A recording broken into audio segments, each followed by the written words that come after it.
तो नमस्कार दोस्तों, मेरा नाम है प्रशांत शर्मा और आज हम एनालाइज करेंगे गुजरात पीपावेव पोर्ट लिमिटेड कंपनी को। बात करें तो कंपनी पोर्ट ऑपरेशंस का काम करती है, काफ़ी अच्छी लोकेशन है पोर्ट की और बहुत सारी अलग अलग कंट्रीज़ को इंडिया के साथ कनेक्ट करता है। और आज की इस वीडियो में इसी कंपनी का हम फंडामेंटल एनालिसिस करेंगे और डिटेल में हम कंपनी का फंडामेंटल एनालिसिस करेंगे। सबसे पहले कंपनी का हम पूरा बिजनेस प्रोफाइल चेक करेंगे, उसके साथ साथ कंपनी पिछले 5 साल के हम फाइनेंशियल चेक करेंगे, इसमें ये पता चलेगा कि कंपनी के रिवेन्यू और प्रॉफिट में पिछले 5 साल में कैसी ग्रोथ आई है। और लास्ट में हम कंपनी की वैल्यूएशन करेंगे कि आज की डेट में कंपनी में किस प्राइस मिल रही है, कि कंपनी के जो शेयर्स हैं वो हमें उसकी अर्निंग के हिसाब से हमें सस्ते मिल रहे हैं या फिर महंगे मिल रहे हैं। ये आपको एडवांस में बता दें, कंपनी बहुत अच्छी है, फाइनेंशियल्स भी अच्छे हैं और इसके शेयर्स भी हमें काफ़ी सस्ते दाम मिल रहे हैं, इसीलिए आज हम ये वीडियो बना रहे हैं। तो वीडियो को पूरा देखिएगा और फिर आप डिसाइड कीजिए आपको कंपनी के साथ इन्वेस्ट करना नहीं करना। दूसरी बात, ये जो वीडियो है अपने सब्सक्राइबर्स की डिमांड पे बना रहे हैं। अगर आप भी चाहते हैं आपके लिए किसी कंपनी का फंडामेंटल एनालिसिस करें तो हमारे वीडियो के कमेंट बॉक्स में आप उस कंपनी का नाम लिख सकते हैं और हम कोशिश करेंगे कि जल्द से जल्द वीडियो बना के आपको उसके बारे में इन्फॉर्मेशन दे दें। और हम बात करते हैं अपनी कंपनी गुजरात पीपावेव पोर्ट लिमिटेड वाले। बात करें तो इंडिया का पहला प्राइवेट सेक्टर का पोर्ट है जो कि साउथ वेस्ट कोस्ट गुजरात में है और नियर भावनगर ये पड़ता है, तो काफ़ी अच्छी लोकेशन है। बात करें तो लोकेशन अच्छी कैसे है, तो एक तो इंटरनेशनल मैरीटाइम ट्रेड रूट के ऊपर ये लोकेटेड है और एक साइड से इंडिया को कनेक्ट करता है यूएस, यूरोप, अफ्रीका और मिडिल ईस्ट के साथ में, और दूसरी साइड में फार ईस्ट के साथ में इंडिया को कनेक्ट करता है, तो काफ़ी अच्छी लोकेशन है। दूसरी बात, एक और जो हमारे इंडिया का मेजर पोर्ट है जवाहरलाल नेहरू पोर्ट इन मुंबई, तो उसके साथ भी इसकी मतलब बात करें तो उसके नज़दीक ही ये पोर्ट है, 160 नॉटिकल माइल्स का डिस्टेंस है, तो दोनों ही लोकेशन का इसको फ़ायदा होता है।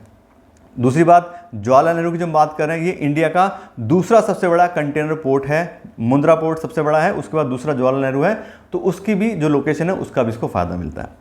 फिर बात करें तो जो एक कंपनी है गुजरात पीपावेव पोर्ट लिमिटेड, इसको ओन और ऑपरेट करते हैं APM terminal company. APM terminal की बात करें तो पूरे वर्ल्ड की सबसे बड़ी कंटेनर हैंडलिंग कंपनी में से एक कंपनी है और उन्हीं की सब्सिडी कंपनी इंडिया में गुजरात पीपावेव है। बात करें एपीएम टर्मिनल्स की तो 44% का स्टेक इसमें होल्ड करते हैं और इसकी जो पेरेंट कंपनी बन गई मतलब ये वाली, तो इस कंपनी का सारा एक्सपीरियंस, उनके कस्टमर सबका फ़ायदा इस कंपनी को होता है। तो सारा जो उनका पूरा वर्ल्ड वाइड नेटवर्क है उसको यूज़ करके कंपनी काफ़ी अच्छे से बिजनेस भी करती है। फिर बात करें तो किस किस टाइप के कार्गो यहाँ पे हैंडल होते हैं, तो यहाँ पे कंटेनर्स हैं, bulk cargo, liquid cargo, LPG, roll on, roll off cargo, ये सारी टाइप के कार्गोज हैंडल होते हैं और साथ साथ कंपनी लॉजिस्टिक का सपोर्ट भी अपने कस्टमर्स को देती है। उसके बात करें तो कंपनी ने अभी वेयर हाउसिंग में भी आ गई है और कंपनी ने एक लॉन्ग टर्म का वेयर हाउसिंग का एग्रीमेंट किया है। एक नया मल्टी मॉडल लॉजिस्टिक पार्क बन रहा है जो कि इस पोर्ट के बाहर बन रहा है, तो वहाँ पे कंपनी ने वेयर हाउसिंग के लिए भी अब जो है शुरू कर दिया काम, तो अपने कस्टमर्स को कंपनी वेयर हाउसिंग की फैसिलिटी भी प्रोवाइड करेगी। फिर बात करें कंपनी की एक और एसोसिएट कंपनी है जो उसको बिजनेस करने में हेल्प करती है और वो कंपनी है पीपावेव रेलवे कॉर्पोरेशन लिमिटेड।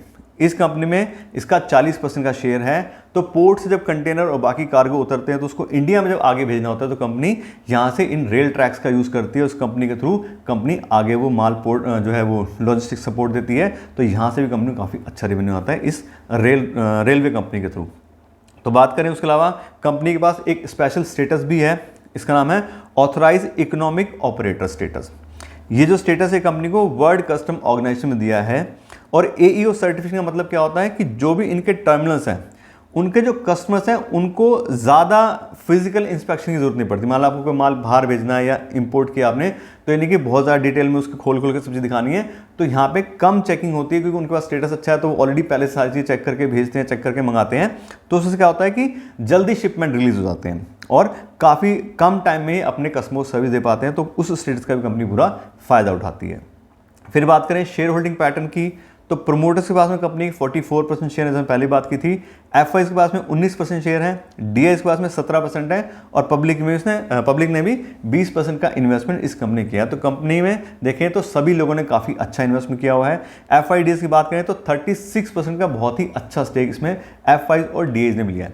अब अगर किसी भी कंपनी में FIDs ज़्यादा इन्वेस्टमेंट रखते हैं तो मेरे हिसाब से बहुत पॉजिटिव पॉइंट होता है, क्योंकि हम तो ठीक है रिटेल इन्वेस्टर हैं, हो सकता है हमारी लिमिटेड नॉलेज हो सकती है, लिमिटेड रिसोर्सेज होते हैं, लेकिन FIs और DIs अगर किसी कंपनी इन्वेस्टमेंट करते हैं तो अच्छे से सोच समझ के करते हैं।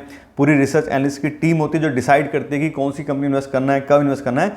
तो अगर वो लोग इस कंपनी इन्वेस्ट करके बैठे हैं तो कहने की कंपनी के फंडामेंटल अच्छे होंगे, उनका फ्यूचर अच्छा होगा, तभी इन लोगों ने अच्छा इन्वेस्टमेंट इस कंपनी में किया हुआ है, तो हमारे लिए भी एक अच्छा ऑप्शन हो सकता है। दूसरा हमने बात की थी काफ़ी अच्छी पोर्ट की लोकेशन है, और वैसे ही बात करें तो लिस्टेड कंपनी है पोर्ट की, उसमें तीसरी सबसे बड़ी कंपनी ये है, तो काफ़ी अच्छा बिजनेस है कंपनी का और हमारे लिए भी काफ़ी अच्छा ऑप्शन ये हो सकता है। और अब हम बात करते हैं कंपनी के फाइनेंशियल्स के बारे में कि पिछले 5 साल में कंपनी के रेवेन्यू और प्रॉफिट में कैसी ग्रोथ आई है और बाकी सारा डेटा कैसा है, उसके लिए पिछले 5 साल कंपनी का जो फाइनेंशियल डेटा हम चेक करते हैं। और यहाँ देखिए सबसे रेवेन्यू, तो 2020 में कंपनी के रेवेन्यू थे 735 करोड़, जो कि काफ़ी अच्छे से इंक्रीज हो गए। 2024 में 988 करोड़, लगभग 1000 करोड़ के आसपास कंपनी का रेवेन्यू हो गया है 2024 में, तो काफ़ी अच्छे से कंपनी अपने रेवेन्यू को इंक्रीज कर रही है। बात करें परसेंटेज में तो 8% के CAGR से पिछले 5 साल में कंपनी की रेवेन्यू में ग्रोथ आई है। उसके बाद देखिए कंपनी का ऑपरेटिंग प्रॉफिट, तो बहुत ही अच्छा company operating profit margin manage कर रही है। 55% मिनिमम है, 58%, 61% तक भी कंपनी का ऑपरेटिंग प्रॉफिट गया है, तो काफ़ी अच्छा company operating profit margin manage कर रही है। और अच्छे ऑपरेटिंग प्रॉफिट मार्जिन से हमें क्या लगता है कि कंपनी की जो भी इनपुट कॉस्ट है कंपनी उसको अच्छे से मैनेज कर रही है। जो कंपनी का सेल प्राइस है, चाहे वो सर्विसेज बेच रही है चाहे प्रोडक्ट बेच रही है, कोई भी कंपनी अगर कुछ सामान बेच रही है तो उसको वो अच्छे प्राइस पे चार्ज कर पा रही है, इसलिए कंपनी को अच्छा प्रॉफिट मिल रहा है, और वही इस कंपनी में दिखाई दे रहा है, तो कंपनी काफ़ी अच्छा बिजनेस कर रही है। ऐसे देखेंगे कंपनी का नेट प्रॉफिट भी, तो 319 करोड़ का कंपनी का नेट प्रॉफिट था 2020 में, फिर 2021 में वो सब चीज़ें रही कोरोना वगैरह की, उसके बाद से कंपनी ने पिछले 2 साल में काफ़ी अच्छे से अपना प्रॉफिट भी बढ़ाया है। 313 करोड़ का प्रॉफिट आया 2023 में और 342 करोड़ का 2024 में, तो पिछले 2 साल से कंपनी ने काफ़ी अच्छी यहाँ पे ग्रोथ अपने प्रॉफिट में भी दिखाई है। ऐसी बात करें फ्री कैश फ्लो की, तो पिछले 5 साल से कंपनी लगातार फ्री कैश फ्लो मैनेज कर रही है, और 350 करोड़ की कंपनी की एवरेज है पिछले 5 साल की। देखें तो 300 करोड़ से ऊपर ही रहा है, 417 करोड़ तक भी गया पिछले साल में, लेकिन फिर भी एवरेज देखें तो 350 करोड़ के आसपास एवरेज कंपनी पिछले 5 साल से यहाँ पे देखें तो फ्री कैश फ्लो मैनेज कर रही है, तो काफ़ी अच्छी कैश रिच कंपनी है। अब फ्री कैश फ्लो अगर कंपनी अच्छे से मैनेज करती है उसका मतलब क्या है कि कंपनी को बार बार अपना पैसा जो प्रॉफिट में कमा रही है वो उसको इन्वेस्ट करने की जरूरत नहीं पड़ती, वापस अपनी जरूरत है उसके पास फ्रीली अवेलेबल है, यानी कि जो भी बिजनेस खर्चे थे वो सब हो गए हैं, और एक पैसा ऐसा है जिसको अब बिजनेस को उस पैसे की जरूरत नहीं है, उसको एक इन्वेस्टर या ओनर अपने घर लेके जा सकता है। इसलिए हम ज़्यादा एम्फेसाइज करते हैं कि कंपनी का फ्री कैश फ्लो होना ही चाहिए, उसी को हम अच्छी कंपनी मानते हैं। नेट प्रॉफिट में क्या है, ठीक है प्रॉफिट हो गया, लेकिन आपको पैसा चाहिए बार बार, तो आप अपने बिजनेस में इन्वेस्ट करते रहते हो, उसको एक इन्वेस्टर ओनर अपने घर नहीं लेके जा सकता, बार बार उसको बिजनेस में पैसा लगाने की जरूरत है। तो ज़्यादातर छोटी कंपनियां देखोगे आप तो उनके पास फ्री कैश फ्लो इसीलिए अवेलेबल नहीं होता है, लेकिन जो अच्छी कंपनी है जिनका सारा एक्सपेंशन वगैरह अच्छे से हो गया है, नॉर्मल एक्सपेंसेस चल रहे हैं, थोड़ा बहुत वो कैपिटल एक्सपेंडिचर करते हैं, वो कंपनियां अच्छा फ्री कैश फ्लो मैनेज कर पाती हैं। तो यहाँ देखें तो अच्छी एक कैश रिच कंपनी है। ऐसी बात करें डिविडेंड की, तो पिछले 5 साल से कंपनी एक्सीलेंट डिविडेंड पेमेंट कर रही है, मतलब 103%, 98%, मिनिमम 85% का देखें तो डिविडेंड पेमेंट कर रहा है, तो बहुत ही अच्छी डिविडेंड पेमेंट करने वाली कंपनी है। एवरेज देखें तो 96% की एवरेज, यानी कि कंपनी लगभग जितना पैसा कमाती है सारा का सारा ही वो डिविडेंड पेमेंट कर देती है, क्योंकि जैसे बात की थी कैश रिच कंपनी है, ऑलरेडी सारी चीज़ें हो गई हैं, तो अब उनको नॉर्मल एक्सपेंसेस करने पड़ते हैं, बार बार उनको पैसा अपने बिजनेस में नहीं चाहिए, तो जो भी पैसा उनके पास बचता है उसको एज ए डिविडेंड यहाँ पे पेमेंट कर रहे हैं। फिर बात करें डेट बाय इक्विटी रेशियो की, कंपनी ने कितना लोन लिया हुआ है और अपना कितना पैसा इन्वेस्टेड है, तो कंपनी ने कोई भी खास लोन नहीं लिया हुआ है, 0.03, लगभग 0 के बराबर यहाँ देखें तो कंपनी का डेट बाय इक्विटी रेशियो आ रहा है, तो कंपनी कोई खास लोन होल्ड नहीं करती, कोई उसको ज़्यादा इंटरेस्ट का बर्डन नहीं है, ना ही कोई पैसे वापस करने की टेंशन है, सारा का सारा अपना पैसा है, तो काफ़ी अच्छा कंपनी का कैपिटल स्ट्रक्चर है। फिर बात करें रिटर्न ऑन इक्विटी की, तो पिछले साल का 16% कंपनी का ROE आया है, और पिछले 5 साल की एवरेज देखें तो ये भी 13% की, तो कंपनी अच्छा ROE भी मैनेज करती है। 15% या उससे ज़्यादा किसी कंपनी का ROE हो तो उसको अच्छी मानते हैं, तो पिछले साल 16% आ गया, 5 साल की एवरेज देखें तो वो भी 13% की है, तो ठीक ठाक कंपनी ROE भी जनरेट करती है। तो कुल मिलाकर देखें तो कंपनी काफ़ी अच्छे फाइनेंशियल होल्ड करती है। देखें तो प्रॉफिट में बहुत ज़्यादा इंक्रीमेंट नहीं आई है, लेकिन काफ़ी अच्छे से कंपनी अपने यहाँ डिविडेंड पेमेंट कर रही है, कोई लोन भी नहीं है, ROE अच्छा है, तो कुल मिलाकर देखें तो बिल्कुल अच्छी फाइनेंशियल कंपनी के कहे जा सकते हैं। और अब हम बात करते हैं कंपनी की वैल्यूएशन के बारे में कि आज की कंपनी का जो शेयर प्राइस चल रहा है वो उसकी अर्निंग के हिसाब से हमें सस्ते शेयर मिले या फिर महंगे शेयर मिल रहे हैं, तो किस तरह से हम उसको चेक कर पा रहे हैं वो चीज़ें हम बात करते हैं। और आपको बता दें इस तरह की कंपनी की वैल्यूएशन करने के लिए मैं यूज़ करता हूँ डिस्काउंटेड कैश फ्लो एनालिसिस। उसके कंपनी को फ्री कैश फ्लो को वैल्यू करते हैं, जो कंपनी फ्री कैश फ्लो कमाती है उसके हिसाब से उसकी कितनी वैल्यू बनती है। जैसे हमने बात की थी कि फ्री कैश फ्लो ही एक्चुअली असली कमाई होती है किसी बिजनेस की, और उसी पर हम कंपनी का वैल्यूएशन करते हैं। तो अभी हमने कंपनी का फाइनेंशियल डेटा चेक किया था, उसमें कंपनी के फ्री कैश फ्लो भी देखा था। तो 2022 में कंपनी था 329 करोड़, 2023 में 312 करोड़ और 2024 में देखें तो 417 करोड़। अब क्योंकि इसमें डिफरेंस आ रहा है तो पिछले 3 साल के हम कंपनी के फ्री कैश फ्लो की एवरेज लेते हैं और पिछले 3 साल कंपनी फ्री कैश फ्लो की एवरेज आ रही है 350 करोड़, यानी कि 350 करोड़ पे हर साल company free cash flow generate कर रही है। और इस फ्री कैश फ्लो से जो पूरी कंपनी की वैल्यू बनती होती है 17,500 करोड़, यानी कि अगर हमें हर साल 350 करोड़ रुपए इस कंपनी से कमाने हैं तो आज की डेट में हमें 17,500 रुपए इस कंपनी इन्वेस्ट करने पड़ेंगे। ये इस वैल्यूशन का मतलब है। अब ये तो होगी पूरी कंपनी की वैल्यू।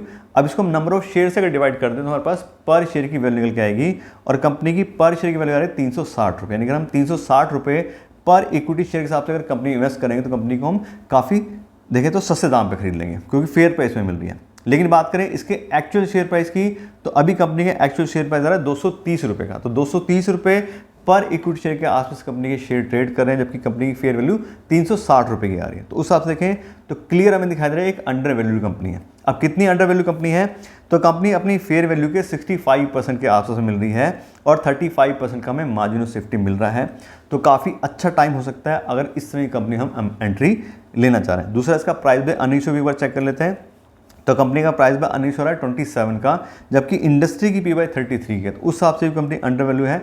और दूसरा हम देखा कंपनी का पोर्ट की लोकेशन अच्छी है, जो उसकी पेरेंट कंपनी है वो काफ़ी एक्सपीरियंस्ड कंपनी है और बहुत सारी लोकेशन में उनके दूसरी चीज़ें हैं। तो टेक्निकली स्ट्रॉन्ग कंपनी है और कंपनी फाइनेंशियल भी अच्छे हैं और फिर भी ये कंपनी आज भी हमें सस्ते प्राइस में मिल रही है। जबकि बात करें कंपैरिजन में दूसरा जो अडानी पोर्ट है या JSW इंफ्रा वगैरह हैं उनके प्राइस कहीं ज़्यादा हाई चल रहे हैं। तो एक अच्छा टाइम हो सकता है, अच्छा ऑप्शन हो सकता है अगर हम इस तरह की कंपनी इन्वेस्ट करना चाहें। लेकिन फिर बात है कि हमारी तरफ से कोई रिकमेंडेशन नहीं है अगर आपको इस कंपनी इन्वेस्ट करना है। थोड़ा आप अपना होमवर्क कीजिए और फिर आप देखिए आपको कम से इन्वेस्ट करना नहीं करना। लेकिन जैसे मैंने बात की थी कंपनी के फाइनेंशियल अच्छे हैं, कंपनी का ऑपरेटिंग प्रॉफिट अच्छा है, कंपनी बहुत ही अच्छा डिविडेंड पेमेंट भी करती है और बात करें तो कंपनी का बिजनेस प्रोफाइल भी काफ़ी अच्छा है। तो इस तरह से मेरे को लगा कि आपके साथ शेयर करनी चाहिए चीज़ें, कंपनी अच्छी है तो बिल्कुल आप इसको और ज़्यादा थोड़ा रिसर्च कीजिए और फिर डिसाइड कीजिए आपको कम से कम इन्वेस्ट करना नहीं करना। दूसरा, अगर आपने ऑलरेडी इन्वेस्ट किया है तो बिल्कुल भी एग्जिट करने की जरूरत नहीं है कि कंपनी का शेयर प्राइस कम है। ये तो ऊपर नीचे होते रहते हैं, लेकिन कंपनी का बिजनेस अच्छा चल रहा है, सब चीज़ अच्छी है तो बिल्कुल हमें इन्वेस्टेड रहना चाहिए। और जिस हिसाब से कंपनी डिविडेंड पेमेंट कर रही है, आधा पैसा तो कंपनी डिविडेंड के थ्रू पेमेंट कर देगी जो हमने इन्वेस्ट किया है, तो बिल्कुल इन्वेस्ट करिए, कोई दिक्कत वाली बात नहीं है।